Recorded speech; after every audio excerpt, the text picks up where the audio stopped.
In this Sean Speaks episode, I get to speak to you from my heart about an important part of parenting, family life, and a parent's mental health and mindset.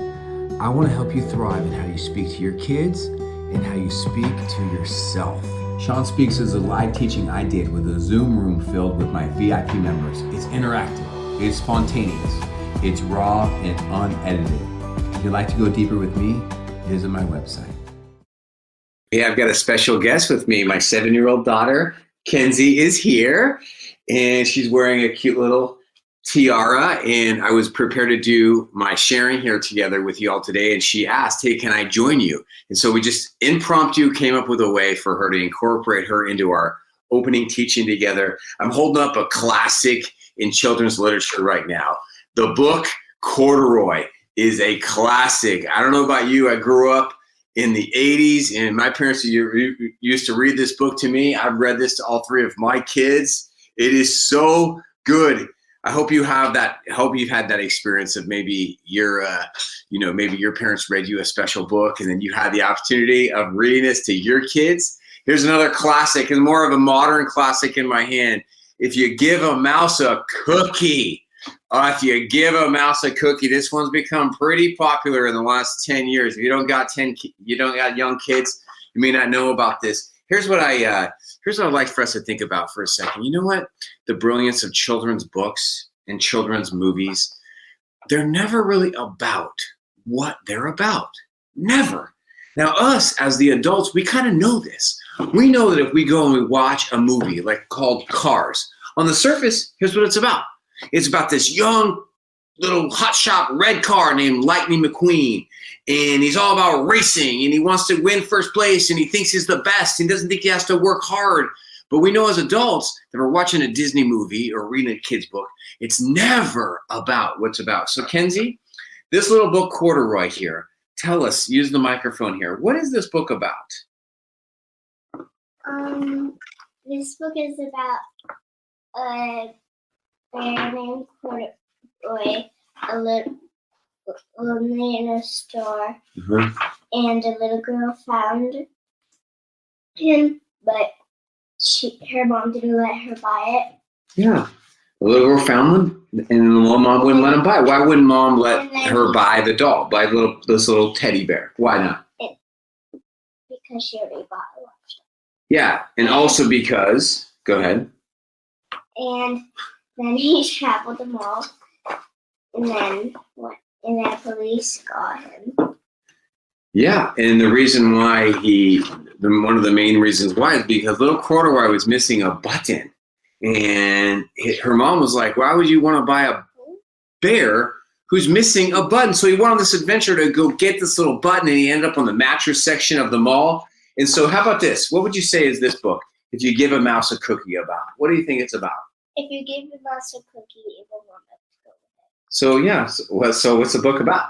Oh, the book is about. Can you just read it? No, you can't just read it. No, I think it's about this wild adventure that happens. If you give a mouse a cookie, then he's going to ask for a glass of milk. And then what's going to happen? And once he gave the mouse some milk, he got full. And then he saw a hair on his head, so he went. You know what? You know what these books are about, Kenzie? Corduroy is not about a bear in cute little green overalls. You know what the book's about? It's so much deeper than this. The book is about love, and about how true love and true family is about accepting people for who they are, flaws and all. Look at the last words of this book. It's so beautiful. I want to read it to you. She comes in. Here's a little story I'll show you if you're here with me live on camera. There's the little girl, and there's the little bear. And this is what the bear says. He says last few sentences of the book. He says, "You know what? This must be a home," he said. "I know I've always wanted a home." Lisa sat down with Corduroy on her lap and began to sew a button on his overalls. "I like you the way you are," she said, "but you'll be more comfortable with your shoulder strap fastened." Last page of the book reads, "You must be a friend," said Corduroy. "I've always wanted a friend." "Me too," said Lisa, and gave him a big hug. You know what, guys? Children's books are never about what they're about. Give a mouse a cookie is not about a mouse or a cookie at all. It's really about this crazy. It's about giving. It's about that. It's about this cause and effect that we have in our society. Here's what I want you to do. Parenting is never about what's about. Parenting your children is never, ever about what it's about. I want to encourage us all to train our minds to look underneath the surface. Realize that how your kid is behaving in that moment is not about what it is about. Your kid is really struggling with chores. You get upset. You're like, what are you doing? You're lazy. You're disrespectful. You're entitled. That's what comes out on your mind. Look deeper. What it means is that your child doesn't have the same stance on hygiene or house cleanliness as you do. That's okay. Your child is whining, has a pattern of making whines or complaints. That's what it is on the surface. What's really going on? What's really going on might be this, is that you are your child's person. You are their one, and you have a deep feeler in your home. You love this deep feeler, and you are their person. You're the only one that actually hears them, and they're coming to you because they want to be heard. They want connection. How about this? Your child's acting out at school. Oh, that's tough. You're getting emails home. On the surface, it's like, oh, my child needs counseling. My child is this. You know what is really going on? Is your child is really struggling with their impulsive feelings. They're having a hard time with self-control. And they need your help. They need your help because they're not going to get this help from their teacher. That's not a teacher's job. How about this one, Kenzie? On the surface, a 7-year-old is jumping on a white couch on a regular basis, doing somersaults on this couch. And the parents are trying to use all the tricks they have to say all the things that parents tell you to say, like, hey, the couch is for sitting. On the surface, it's like driving you nuts because, you have white or off-white couches in your house with young kids for some reason. But what's really going on is that this child just loves fun and is so playful and is not going to be playing and jumping on couches forever. And the young child just has a hard time remembering the rules and thinking about people's feelings. Yes, and thinking about how important this couch is in the hygiene of the house. How about this? You got a salty teen, and the teen's just rolling their eyes. They're snapping at you. On the surface, you think, this kid, I better teach him. I better teach this kid. You know what? It's not about what it's about. It's not about that. It's about, the teen years, they're going to be over before we know it. I know they're hard.